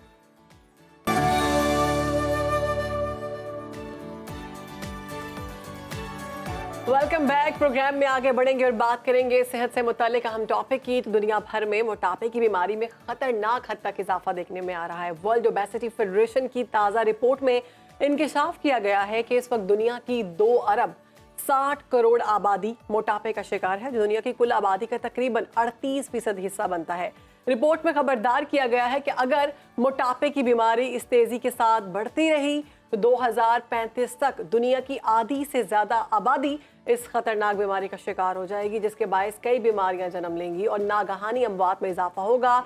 एक मुख्तात अंदाजे के मुताबिक पाकिस्तान में भी हर तीसरा शख्स मोटापे का शिकार है और मर्दों के मुकाबले में ख़वातीन में मोटापे का रुझान ज्यादा देखने में पाया। जी बिल्कुल, और बढ़ते वजन को कैसे कंट्रोल किया जाए, मोटापे से निजात का आसान और तेज तरीन तरीका क्या है, और मोटापे और पेट की चर्बी को कम करने के लिए कौन सी ग़िज़ाएं इस्तेमाल करनी है, इस पर बात करने के लिए हमारे साथ मौजूद हैं माहिर ग़िज़ायत ज़ैनब गोंदल साहिबा। ज़ैनब साहिबा, वेलकम टू सुनो पाकिस्तान, कैसी हैं आप? Thank you so much. मैं बिल्कुल ठीक साहिबा आपसे भी पूछेंगे, लेकिन अभी एक इंडोर्समेंट करनी है ये कि हमें ये फीडबैक मिला था कि आपका जो अगर हेल्थ का कोई टॉपिक होता है तो उस पर आप ज़रूर कॉल्स लिया करें, क्योंकि हमने बहुत से सवाल पूछने होते हैं। तो आप लोगों के लिए अब ये सहूलत है कि आप हमें कॉल करके ज़ैनब गोंदल साहिबा से पूछ सकते हैं कि आपके मोटापे का फरमाइश पे हमने इस सेगमेंट में कॉल्स का सिलसिला जो है उस सिलसिले का आगाज़ किया है। तो आप लोग नंबर व्हाट्सएप अपना जो हमारा टेलीफोन नंबर है वो टीवी स्क्रीन पर आ रहा है, इस पर आप कॉल करें और आप भी पूछ सकते हैं सवाल ज़ैनब साहिबा से। जी ज़ैनब। तो ज़ैनब, वर्ल्ड ओबेसिटी फेडरेशन के मुताबिक 2035 तक एक बड़ा जो है वो क्राइसिस देखने में आएगा मोटापे को लेकर। सिर्फ मोटापे की बात करें तो आपके जिस्म में जितनी भी बीमारियां होती हैं या होंगी इन फ्यूचर, उनका कहीं ना कहीं रीजन जो है वो मोटापा ही होगा। चाहे वो आपके हार्ट अटैक्स हैं, चाहे वो आपके ब्लड प्रेशर है, चाहे वो आपके शुगर है, डायबिटीज की अगर आप पेशेंट हो तो वो भी मोटापे का ही रीजन बन रहा होगा। अगर आप देखें आजकल के जो बच्चे हैं, छोटे छोटे 7-8 साल 9 साल के जो बच्चे हैं, वो इतने ओबेसिटी का शिकार हो चुके हैं कि अगर हम उनको देखते हैं तो हमें उनकी उम्र का ही अंदाजा नहीं होता। खेल कूद भी है लेकिन मोटापा है। क्यों है? अगर हम बड़ों की बात कर रहे हैं, फिजिकल एक्टिविटी भी है, खाना पीना भी है, लेकिन मोटापा फिर भी है। मोटापे की कोई वजह तो होगी ना कि क्यों आ रहा है बड़ों में छोटों में। अब मोटापे की एक तो बेसिक रीजन ये हो सकती है कि शायद आपकी बॉडी टाइप में ही मोटापा है, क्योंकि बहुत सारी बॉडी टाइप्स आती हैं, एंडोटाइप है, मेसोटाइप है और मेसोमॉर्फ्स है। अब आपकी बॉडी टाइप अगर तो मोटापा है, जैसे हम अक्सर कहते हैं मुझे तो पानी भी लगता है, हाँ जी। मेरा मेटाबॉलिज्म बड़ा स्लो है, हवा भी लगती है, तो क्यों लगती है? ये एक रीजन जो है वो हमारे माइंड में आता है। अब ये रीजन हर इंसान के लिए मुख्तलिफ है। ठीक, आपके लिए मुख्तलिफ हो सकता है, मेरे लिए मुख्तलिफ हो सकता है।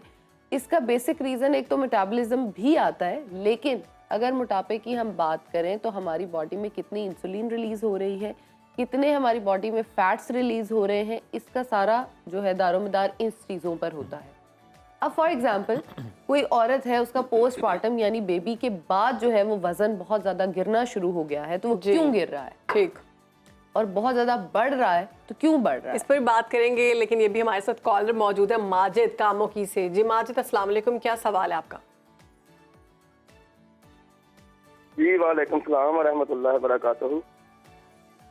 जी क्या सवाल माजिद है? बताइएगा, क्या पूछना चाहते हैं? मेरा सवाल ये, जी मैं ये पूछना चाहता हूँ, मेरी वाइफ है, उसकी एज है 42। ठीक है, ठीक है, उसका पेट बहुत हेल्दी हुआ जा रहा है, पेट का प्रॉब्लम है, उनका वजन बढ़ रहा है और बेली फैट ज्यादा बढ़ रहा है। ठीक है जी जी, वजन बढ़ रहा है। सवाल को माजिद आप हमारे साथ ही रहिए, प्रोग्राम देखते रहिए। इसका जवाब अभी डॉक्टर जैनब साहिबा से लेते हैं, लेकिन एक बात मुझे आपकी अच्छी लगी जो आपने शुरू में बोला, मेरी एक वाइफ है और उसका वजन बढ़ रहा है, तो आपको हम मसले का हल अभी बताते हैं। जी जैनब साहिबा। अच्छा, अगर बात कर रहे हैं कि सिर्फ पेट के इर्द गिर्द मोटापा आ रहा है, इसका रीज़न ये हो सकता है कि इन्होंने पोस्टपार्टम यानी अपनी प्रेगनेंसी के बाद अपना वजन नहीं कम किया जिस तरह से इनको करना चाहिए था।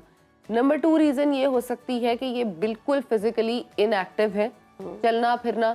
अच्छा, हमारे यहाँ ये भी बड़ा मसला है कि जो औरतें घर में काम करती हैं और वो घर में ही थक जाती हैं काम कर करके, क्या एक्सरसाइज करें, वो समझती हैं कि यही फिजिकल एक्टिविटी है, जबकि ऐसा नहीं है। ऐसा नहीं है।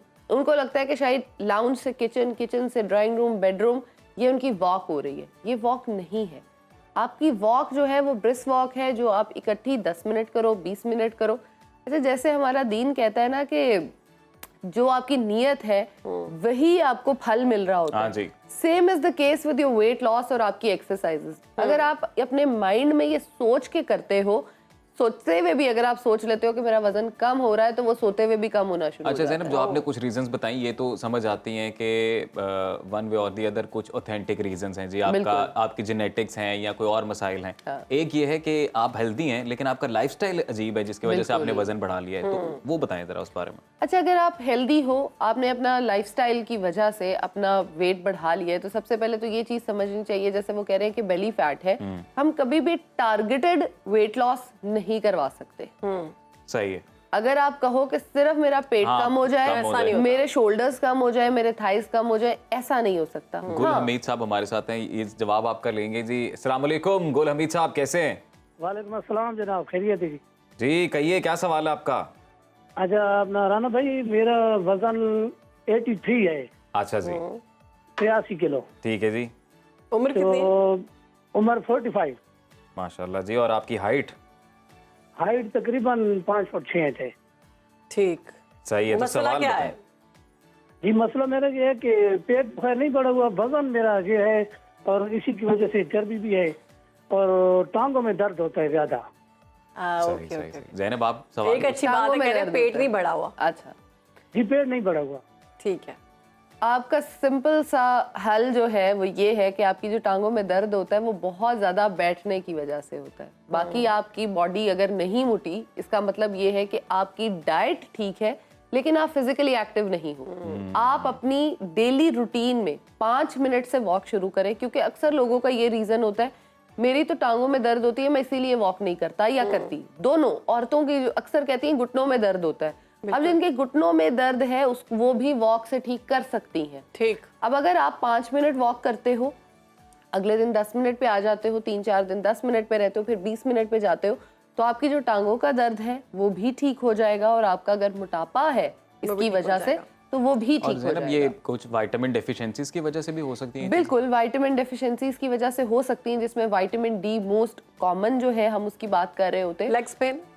बिल्कुल। आप उसके अलावा अगर अपनी टांगों की दर्द के लिए इस्तेमाल करते हो भुने हुए चने और उसके साथ साथ फूल मुखाना, दूध के अंदर इस्तेमाल कर लो, साथ 1-2 खजूर डाल लो, तो आपकी ये दर्द जो है वो भी बहुत हद तक ठीक हो जाएगी।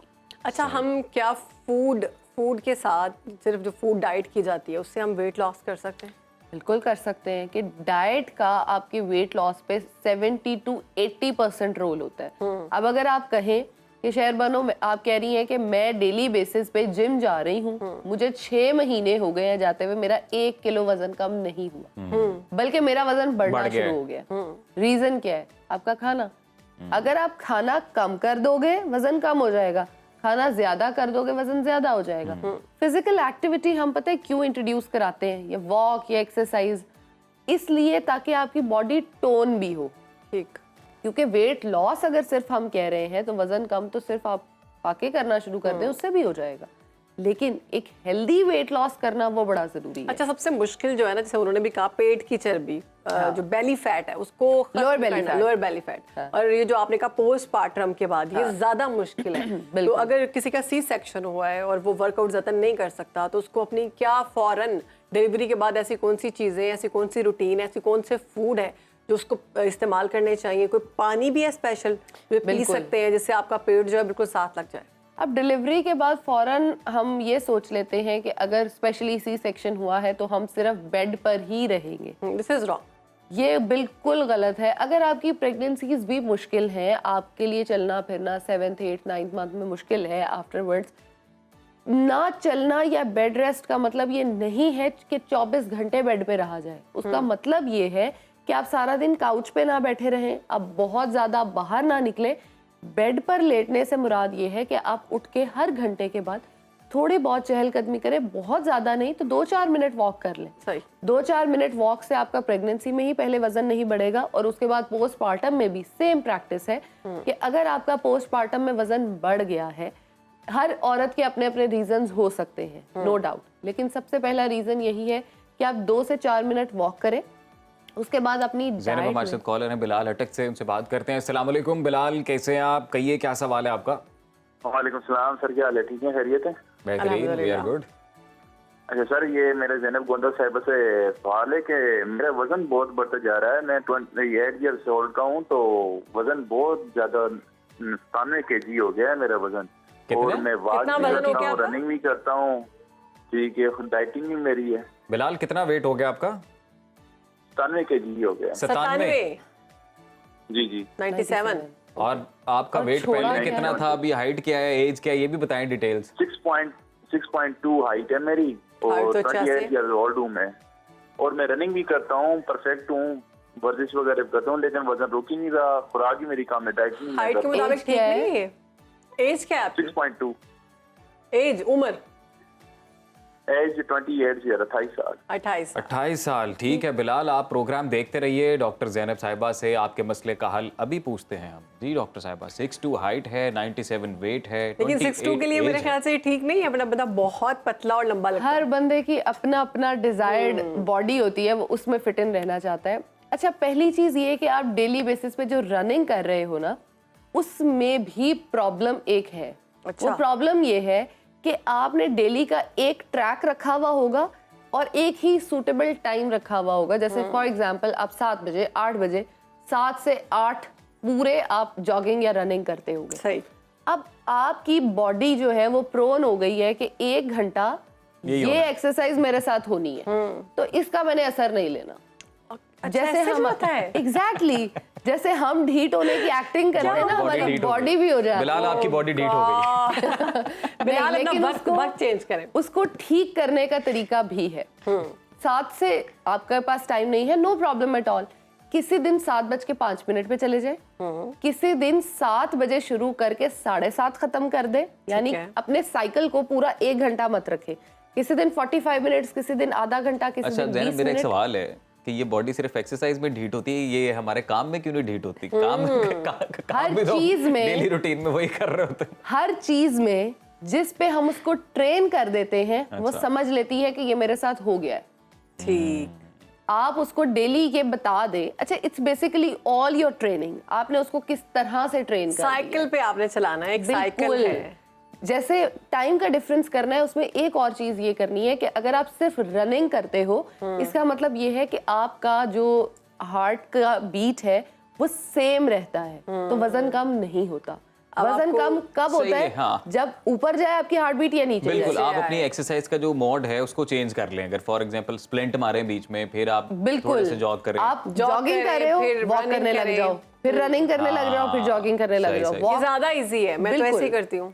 जब आप 1 मिनट वॉक 1 मिनट जॉग करते हो ना, आपका डबल वजन कम होता है। ज़ैनब, एक मेरा बड़ा ज़रूरी सवाल, और वो अवामुन्नास का सवाल है, आवाम का सवाल है, और मैं ज़रा ये सवाल ज़रूर पूछूंगा। और वो ये कि कुछ फैंसी वर्ड्स है ना, जैसे कार्ब्स, कैलोरी काउंट। अब ये चीज़ें वो हैं कि जो किसी पढ़े लिखे बंदे को शायद समझ आ जाए और उन्हें पता भी हो कि हमने ये काउंट कैसे रखना है। और वेट बढ़ने में जो बुनियादी रीज़न है वो भी यही है। तो एक आम आदमी कैसे कैलोरी काउंट रखे? किसी प्रोडक्ट पे लिखा भी नहीं होता इतनी कैलोरीज हैं, इतना एक रोटी कितनी कैलोरीज होती है। अच्छा, एक सादी सी चीज है, अगर आप कैलोरीज काउंट करना छोड़ दे, क्योंकि मैंने बहुत सारे लोगों में देखा है कि वो वजन कम करना अपना इसलिए छोड़ देते हैं क्योंकि उनको कैलोरीज हर चीज पे काउंट करनी समझ नहीं आती ना, समझ नहीं आ रही। एग्जैक्टली। अब कैलोरीज आप कह रहे हैं ऊपर लिखी नहीं होती। हाँ जी। लेकिन जब हम पढ़ रहे होते हैं हमें एक एक्सचेंज लिस्ट दी जाती है जो कि अच्छी खासी मोटी होती है, हमने उसको A to Z याद करना होता है। अच्छा। जिस पे एक सेब की कितनी कैलोरीज है, एक बड़े सेब की कितनी, एक छोटे सेब की कितनी, गोश्त की कितनी, अंडे की कितनी, हर चीज लिखी हुई ये आप होती अपने कोर्स कब बता रही हैं? है। हाँ। अच्छा।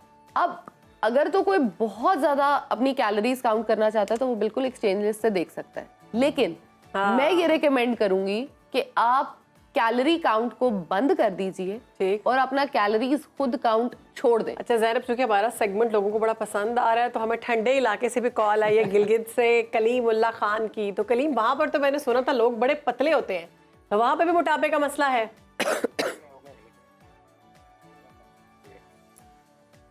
कलीम, आप सुन सकते हैं? मैं सलीमुल्लाह जी। अस्सलाम वालेकुम कलीम साहब, कैसे हैं आप? वालेकुम सलाम, अल्हम्दुलिल्लाह। आप सुनाएं। कलीम साहब, क्या सवाल है आपका? जी बेहतरीन। कलीम बताइए क्या सवाल है आपका? मेरी को होस्ट शहर बानो ही कह रही थी कि गिलगित बल्तिस्तान में तो लोग माशाल्लाह वैसे बड़े फिट रहते हैं, इलाका ऐसा है, पहाड़ियां हैं, लोग चलते फिरते हैं, तो आप भी मोटापे का शिकार हो गए? मोटापे का शिकार नहीं हुआ, मेरा थोड़ा सा पेट ज्यादा बढ़ गया, इसलिए मैं आपसे। आपकी उम्र कितनी है? उम्र मेरी 80 प्लस है, 18 साल 2 महीने हो गए। 18 प्लस है? अच्छा, 18 साल। और ठीक है, एज आपकी 18 साल है। और आपका वेट कितना है? वजन किया आपने अपना? हाँ, वजन मैंने कल किया था 71 है। और आपका कद कितना है? कद मैंने पता नहीं है, कद मैंने चेक नहीं किया है। अंदाजा भी नहीं है? अंदाजा बता दें। साढ़े लोग क्या कहते हैं, लंबे हो छोटे हो? इस्लामाबाद में। हाँ, ये हमारी जो डॉक्टर साहिबा हैं उन्होंने बड़ा अच्छा सवाल किया। वो कह रहे लोग आपको क्या कहते हैं, छोटे कद वाला तो नहीं कहते, लंबा तो नहीं कहते, इससे भी अंदाजा लगाया जा सकता है। नहीं, कद मेरा फिट है, बिल्कुल बड़ा कद है, सही है। ठीक है, चले जी। मैं आप प्रोग्राम देखें जी। 18 साल 2 महीने इनकी उम्र है। अच्छा, इनके सवाल का जवाब भी उसी में है जो हम पहले डिस्कस कर रहे हैं, कैलोरीज काउंट। अगर आप अपना कैलोरी काउंट छोड़ दें, बंद कर दें, तो आपको टेंशन खत्म हो जाती है और आपका स्ट्रेस हार्मोन जो है वो रिलीज होना बंद हो जाता है। जबकि आपका स्ट्रेस आप लेते हो, मेरा वजन कम नहीं हो रहा, वजन कम नहीं हो रहा, स्ट्रेस हार्मोन रिलीज होता रहता है, वजन कभी कम नहीं होगा। वो औरतें या मर्द जो ये सोचते हैं बिल्कुल कि मेरा वजन नहीं कम हो रहा और इस टेंशन में रहता है, उनका कभी जिंदगी में वजन कम नहीं होगा। बिल्कुल टेंशन नहीं लेनी चाहिए। ज़ैनब साहिबा, अभी हम लोग कॉल्स का सिलसिला जारी रखेंगे, लेकिन उससे पहले हम चाहते हैं कि 5 पॉइंट्स, 5 ऐसी खुराकें, 5 ऐसे तरीकाकार आप बता दें जिससे वजन कंट्रोल। लाइफस्टाइल सबसे पहले तो एक सिंपल सा ट्रिक जो मैं बहुत ज्यादा शेयर करती हूँ पेशेंट्स के साथ भी, आप लोगों को भी अक्सर बता के जाती हूँ ऑफ कैमरा भी, कि ये जरूर कर लें। अब वो जरूर करने वाला काम ये है, अगर तो आपको चावल बहुत पसंद है और आपकी प्लेट जो है वो डिश ज्यादा और प्लेट कम लगती है, तो अपनी प्लेट में से जितने भी आप खा रहे हो, नॉर्मली जितने आप खा रहे हो, चले हाफ ना करें। जितने भी है ना उसमें से 2 चम्मच वापस डाल दें। अच्छा, गुड। जितने भी स्टार्ट में प्लेट में भरे हैं 2 चम्मच वापस डाल दें। आहिस्ता आहिस्ता ये प्रैक्टिस इतनी करे कि शहर बानो वाली पे आ जाए, आधी कर ले। इकट्ठा आधा करेंगे ना तो आपको भूख लगेगी, आपको लगेगा कि ओ माय गॉड, मैंने तो सिर्फ आधा प्लेट चावल खाए। तो देग में से आधे साइड पे कर देते बाकी। अच्छा, ये बॉइल्ड राइस के लिए भी है? बिल्कुल। लेकिन अच्छा, अब इसमें 2 चीजें आ जाती है डिफरेंट। अगर तो आप बिरयानी या पुलाव खा रहे हो जिसमें चिकन, मटन या बीफ है, तो आप चावल कम करके चिकन या मटन के पीसेस ज्यादा ले सकते हो। 2 पीसेस आप एक साथ ले सकते हो।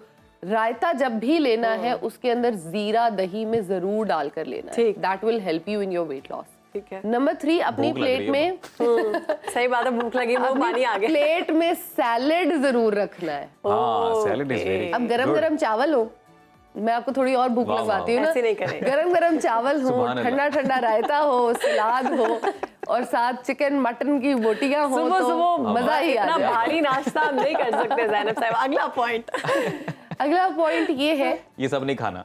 नहीं, सब खाना है, सब खाना है। प्रोटीन पोर्शन को जरूर ऐड करें। ठीक। प्रोटीन क्या है आपका? आपकी दालें हो सकती हैं, आपका गोश्त हो सकता है। अब बहुत सारे लोग जो है वो सिर्फ दालों पे लग जाते हैं ये समझ के कि शायद दालें बहुत अच्छा प्रोटीन है। दालें नो डाउट अच्छा प्रोटीन है, लेकिन बहुत सारे लोगों में वो एज प्रोटीन एक्ट ही नहीं करती। इसलिए गोश्त खाना लाजमी है और अगर आप जैसे बॉयल चावलों की बात कर रही थी, साथ आप दाल ले लेते हो, तो वो एक कॉम्बिनेशन ये बन जाता है हाई और लो ग्लाइसेमिक इंडेक्स का।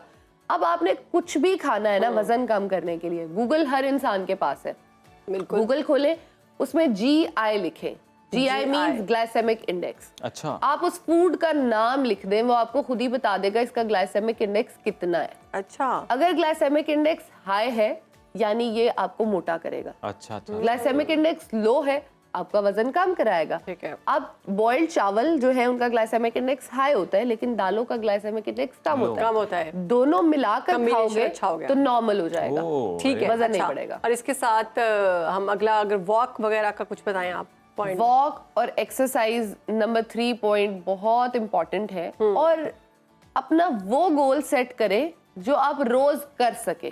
ठीक, वो गोल सेट मत करें जो आप कभी कभार कर सको। ठीक है। फॉर एग्जाम्पल, अगर हमें कोई बिल्डिंग है वो बहुत ज्यादा पसंद है, हम उसमें अपार्टमेंट ले लेते हैं जी 5th 6th फ्लोर पे। सही है। अब पसंद हमें आ गया था, हमने ले लिया, लेकिन वहाँ लिफ्ट नहीं थी, और वो पहले दिन तो हम जी बड़े खुशी से जाएंगे, लेकिन उसके बाद आहिस्ता आहिस्ता हमें वो चढ़ना ही बुरा लगना शुरू हो जाएगा, और हम सोचेंगे कि नीचे ही कोई अकोमोडेशन अगर मिल जाए। आपकी सारी गुफ्तगू का लुब्बे लुबाब अगर मैं अपने नाजरीन को बताऊं, और वो ये कि जी आपने स्ट्रेस ज्यादा नहीं लेनी, खुश रहना है, आपने एक्सरसाइज करनी है, और आपने मतवाजन गजा खानी है, और ज्यादा इतना मत खाएं। अच्छा, एक मजे की बात है जो मैं भी आपसे मुझसे एग्री करेंगी कि जब आप खा रहे होते हैं ना, एक हद होती है, उसमें अगर आप छोड़ भी देते हैं, दिल आपका कर रहा होता है खाने को, लेकिन अगर आप छोड़ देते हैं तो मसला नहीं होता, इंसान को अपना भूखा फील नहीं होता, थोड़ी देर बाद आपको नॉर्मल फील होना शुरू हो जाता है। तो आप अपनी भूख से थोड़ा सा कम खाना शुरू कर दें तो आप हेल्दी रहेंगे, और जो पेट के मसले हैं जिनको उनको चाहिए कि ज्यादा एक्सरसाइज करें। और अगर हम ब्रेक लेंगे हमारा प्रोग्राम भी हेल्दी रहेगा, तो हम ब्रेक लेते हैं जी। ज़ैनब आपका बहुत शुक्रिया, थैंक यू। तो हम ब्रेक के बाद वापस आएंगे, प्रोग्राम आगे बढ़ाएंगे, आप कहीं मत जाइएगा, देखते रहिए सुनो पाकिस्तान।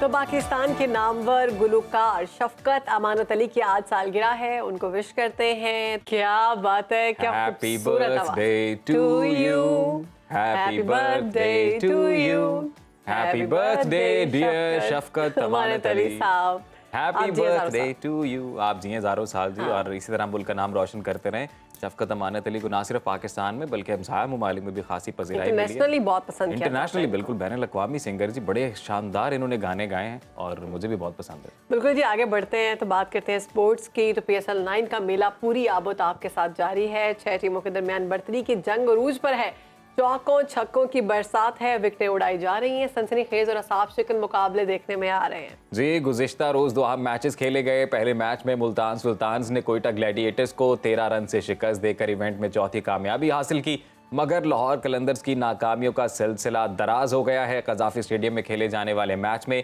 पेशावर ज़ल्मी ने लाहौर कलंदर्स को 5 विकेट से शिकस्त दी है, और ये लाहौर कलंदर्स की मुसलसल 5वीं नाकामी है। तो आज लाहौर में पेशावर ज़ल्मी और इस्लामाबाद यूनाइटेड आमने सामने होने जा रहे हैं। ये मैच शाम 7 बजे कज़ाफी स्टेडियम में खेला जाएगा। तो ये है जी क्रिकेट के बारे में बात जो आप तक पहुंचाई है। हार जीत तो खेल का हिस्सा, कोई नहीं, कोई हारेगा तो कोई जीतेगा, मगर PSL का जुनून सर चढ़कर बोल रहा है, और शायकीन क्रिकेट का जोशो खरोश दीदनी है, वो अपने अपने पसंदीदा प्लेयर्स और टीमों को भरपूर सपोर्ट कर रहे हैं। शायकीन क्रिकेट किस प्लेयर के दीवाने हैं और PSL का कौन सा नगमा शायकीन का फेवरेट है, इसी पर रुबीना यूसुफ ने बिल्कुल हमारे साथ हैं कि रुबीना यूसुफ मार्केट में गई हैं, फील्ड में गई हैं, और वो लोगों से पूछ रही हैं कि बताएं आपके फेवरेट जो हैं खिलाड़ी वो कौन से हैं। तो हम भी देख लेते हैं। PSL आ गया और छा गया, क्रिकेट के दीवाने अपनी पसंदीदा टीमों के रंग में रंग गए।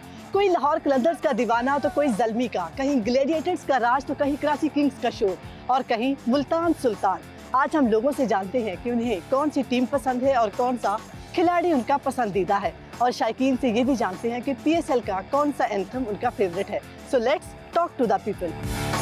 मुझे बताएं आपका फेवरेट प्लेयर कौन सा है? मेरा फेवरेट प्लेयर शाहिद अफरीदी, जिनको दूसरे लोग 0 नंबर दे के गए थे। अच्छा, मुझे ये बताएं कि आपने अगर 10 में से मार्क्स देने हो कितने देंगे शोएब मलिक को? शोएब मलिक को 8 नंबर। शाहीन अफरीदी? शाहीन अफरीदी को 6। सरफराज? सरफराज को तो 0 ही दूंगा। क्यों यार? सरफराज सिर्फ ना अपने लिए खेलता है, टीम के लिए नहीं खेलता। चाहे उसने चैंपियन ट्रॉफी जिताई है, लेकिन उसकी परफॉर्मेंस कोई इतनी खास नहीं है। कीपरिंग में भी वो कैच वगैरह छोड़ रहा होता है। मोहम्मद आमिर को? मोहम्मद आमिर तो एक बेस्ट प्लेयर है, शाहीन अफरीदी से अच्छा प्लेयर है, उससे भी 9 नंबर। रिजवान? रिजवान भी 10/10, बेसिकली दीन की वजह से, उसका इस्लाम में काफ़ी लगाव है इस वजह से। अच्छा, आप मुझे बताइए कि आपका फेवरेट प्लेयर कौन सा है? आजम खान। अच्छा, ये अगर आपने 10 में से मार्क्स देने हो कितने देंगे बाबर आजम को? बाबर आजम को 10 of 10 दूंगा, हमारा वो अच्छा प्लेयर है। नसीम शाह? नसीम शाह 7 पॉइंट। हारिस राउफ? उसको 6 पॉइंट। सरफराज? सरफराज को 4 पॉइंट। क्यों? बस वो नहीं है ना, इन नहीं है, जो जिसकी प्रैक्टिस नहीं है फिलहाल, जो प्रैक्टिस में आएगा वही ज़्यादा अच्छा खेलेगा। शोएब मलिक? शोएब मलिक 8 पॉइंट। मोहम्मद आमिर? हमारा 10 पॉइंट। रिजवान? रिजवान भी 10 पॉइंट। अच्छा, मुझे आपको कोई एंथम याद है जो इसका PSL का जो एंथम है, बड़े मजे के सॉन्ग्स हैं इसके, कोई एक याद है? नहीं, मुझे कोई नहीं याद। Favourite player? Babar Azam. Your? Babar Azam. अच्छा, आपने रेट करना है, अगर बाबर आजम को अपने मार्क्स देने हो कितने देंगी आउट ऑफ 5? 4। और आप? 6। Oh wow. और उसके बाद और किस किस क्रिकेटर का पता है? मुझे नसीम शाह, शाहीन अफरीदी, रऊफ। Okay, wow. और आपको? सैद अफरीदी।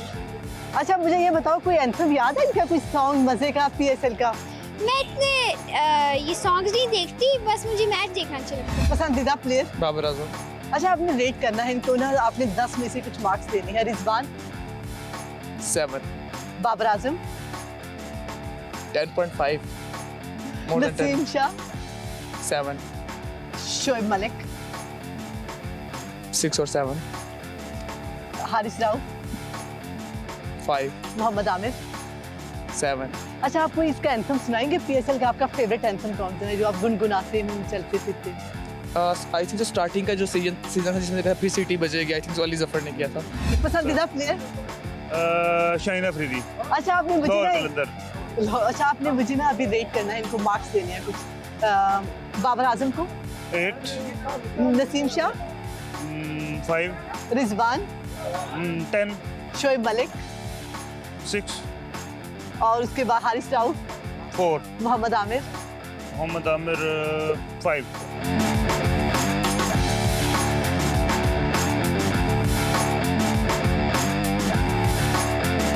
पसंदीदा क्रिकेटर? बाबर आजम। अच्छा, अगर आपने इनको 10 में से मार्क्स देने हो तो कितने देंगे शोएब मलिक को? शोएब मलिक को 8, सीनियर प्लेयर हैं। और उसके हारिस राउफ? हारिस राउफ को 10 आउट है। मोहम्मद रिजवान? रिजवान को भी 10 आउट ऑफ 10। शाहीन अफरीदी? शाहीन तो जान है ना अपनी, उसको भी 10 आउट ऑफ 10। मोहम्मद आमिर? अच्छा, आपने मुझे ना इनको रेट करना है, कितने मार्क्स देंगे हारिस राउफ को? हारिस राउफ को 4। रिजवान? रिजवान 2। शोएब मलिक? शोएब मलिक 3। शाहीन अफरीदी? शाहीन अफरीदी 2। मोहम्मद आमिर? 10। अच्छा, बाबर आजम? बाबर आजम 4। रिजवान? रिजवान 2। 2 क्यों? My favourite Mohammad Amir. अच्छा, मुझे ये बताइए आपको कोई एंथम याद है इनका बड़ा मजे का, कोई PSL का जो आप गुनगुनाते हो अकेले में? कोई भी नहीं। कोई एक? कराची किंग था। गुनगुना के सुना दो। अभी आता नहीं मुझे। शाहीन अफरीदी। मोहम्मद आमिर। मोहम्मद आमिर। अगर आपने 10 में से मार्क्स देने हो मोहम्मद रिजवान को कितने देंगे? मोहम्मद रिजवान को 7। बाबर आजम को? 7। नसीम शाह? 8। हारिस राउफ? 5। सरफराज? 7। शोएब मलिक? 2। 2 क्यों? सानिया मिर्जा को छोड़ दिया। अच्छा, आपको कोई इसका एंथम बहुत पसंद हो PSL का? ऑफ कोर्स यार, अली जफर, सिटी बजेगी, वही वाला बस। पसंदीदा प्लेयर PSL का? बाबर आजम। अच्छा, आपने मुझे रेट करना है जो है क्रिकेटर हमारे हैं। रिजवान 8। हारिस राउफ? हारिस राउफ 8। नसीम शाह? नसीम शाह 10। मोहम्मद आमिर 10। शाहीन अफरीदी? शाहीन अफरीदी 9। और जिसकी अभी भी शादी हुई है शोएब मलिक? शोएब मलिक 10। और उसके बाद कोई आपको कोई इसका एंथम याद है जो आप हर वक्त गुनगुनाते हो या फिर मैच खेलते वक्त? आजकल ये लोग खुल के खेल यही है। थोड़ा सुना देंगे या कोई स्टेप्स आते हैं आपको? आवाज का थोड़ा सा है वो, कोई बात नहीं, सुना दो। गला खराब हो, आवाज अच्छी नहीं आएगी इसी तरह। बाबर आजम। अच्छा, मुझे आपने रेट करना है, बाबर आजम कितने मार्क्स देंगे आउट ऑफ 10 में से? 10 में से 10। और उसके बाद है हारिस राउफ को? हारिस राउफ को फिलहाल कोई मार्क्स नहीं है। नसीम शाह? नसीम शाह भी 10 आउट ऑफ 10। और शोएब मलिक? शोएब मलिक को 6 दे दें, वो शादियां बहुत कर रहा है आजकल इसलिए वो शादी। Rizwan out of 10। मोहम्मद आमिर? मोहम्मद आमिर मेरा पसंदीदा बॉलर नहीं है। अच्छा, मुझे ये बताइए आपको कोई एंथम याद है इसका PSL का? जैसा सिटी बजा दे। अच्छा, ये तो बहुत पुराना था। अब वाला? आज वाला भी नहीं। ये तो जानिए आपने अवाम की राय कि बाबर आजम कितना पसंदीदा क्रिकेटर है। और लोगों का कहना है कि जो अली जफर का एक सॉन्ग था, स्टेज सजेगा सीटी बजेगी, उसका मुकाबला कोई नहीं कर सका। तो ये था हमारा आज का सेगमेंट। ऐसे ही सेगमेंट्स देखने के लिए देखते रहिए सुनो पाकिस्तान। तो जनाब सबकी अपनी अपनी पसंद है, सबके अपने अपने पसंदीदा प्लेयर्स हैं, लेकिन क्रिकेट सबकी पसंद है। हाँ, लेकिन क्रिकेट एक ऐसी चीज है जो सबको पसंद है। तो एक छोटी सी ब्रेक ले रहे हैं, उसके बाद हाजिर होते हैं कुछ स्पेशल गेस्ट हमारे साथ मौजूद। बिल्कुल, कहीं मत जाइएगा, देखते रहिए सुनो Pakistan.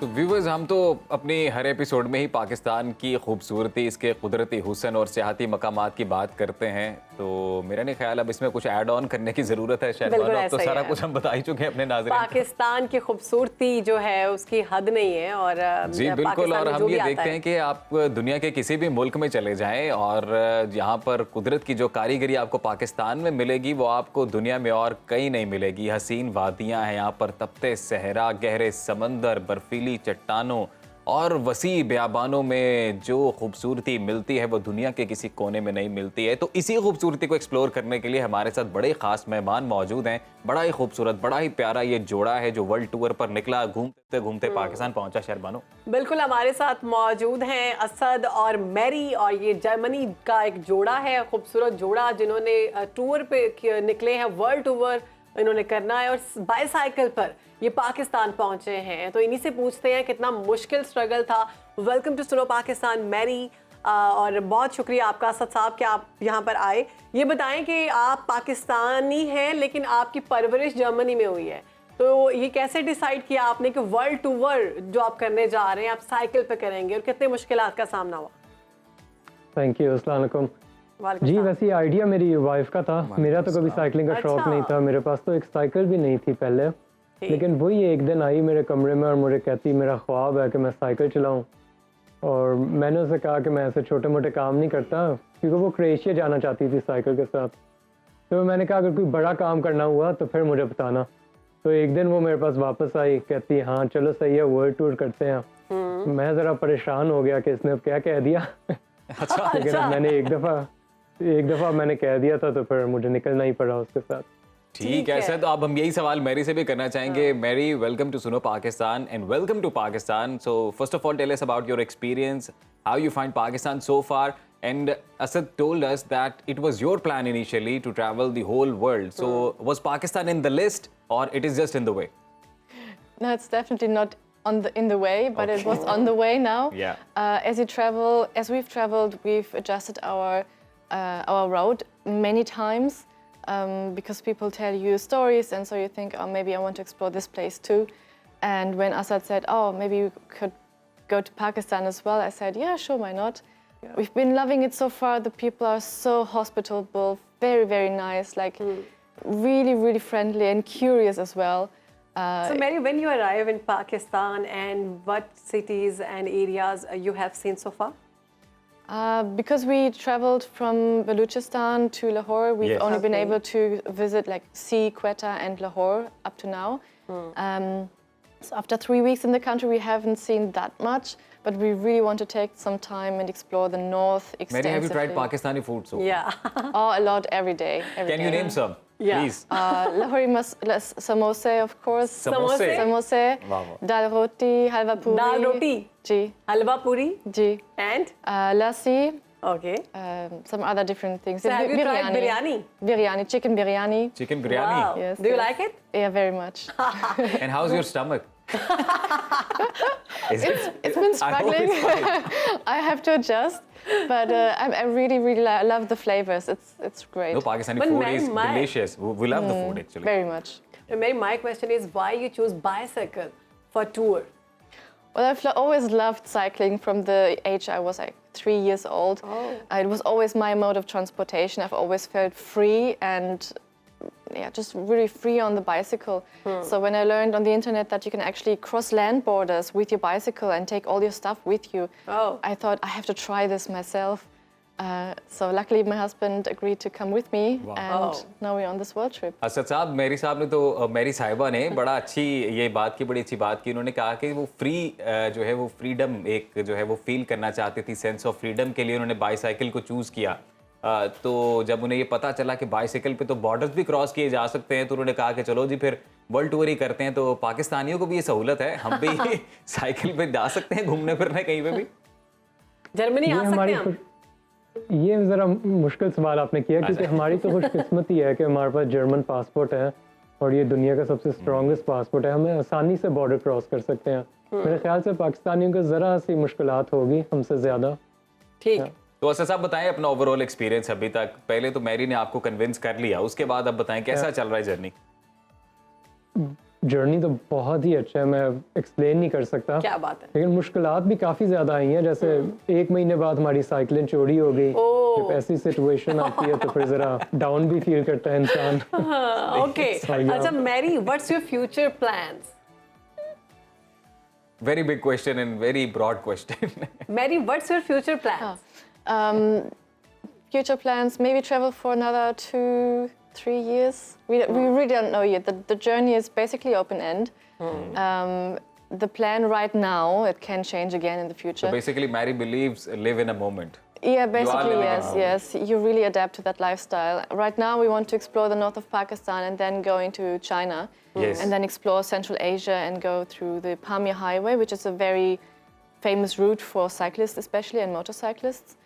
Mary, I know it's a quite tricky question, but can you name one thing which you like the most about Pakistan? Oh, that is such a tricky question. But I would have to say the people. People? Yeah. But food is right on the second place. The Pakistanis are very sweet and very beautiful people. Yes. Okay. Yes. You can look at me. We are all very beautiful people. Asad साहब मुझे ये बताएं कि मतलब आप तो पाकिस्तानी हैं, तो आप तो समझते हैं कि पाकिस्तान का थोड़ा डिफरेंट माहौल है, हालात थोड़े डिफरेंट हैं जर्मनी से। तो जब इन्होंने ये डिसीजन ले लिया तो आपको कितना वक्त लगा कि हाँ अब ये हम कर सकते हैं तो हम करेंगे ये सोचने में? अच्छा, और इसके साथ ये भी जोड़िएगा कि मैरी की राय कुछ तब्दील हुई? हाँ, पाकिस्तान के बारे में। वैसे हम ज़्यादा सोचते नहीं हैं जब हम चलते हैं, हम बस एक डायरेक्शन लेते हैं कि हमने वेस्ट की तरफ जाना और फिर निकल आते हैं। इसका मतलब हम ज़्यादा प्लानिंग नहीं करते। और अब जब हम पाकिस्तान आए हैं यार, जैसे मैरी ने कहा, हमारा एक्सपीरियंस लोगों के साथ बहुत अच्छा है, लेकिन पता नहीं क्यों हर पाकिस्तानी साथ में डराता भी है, ज़रा ख्याल रखो। हाँ जी।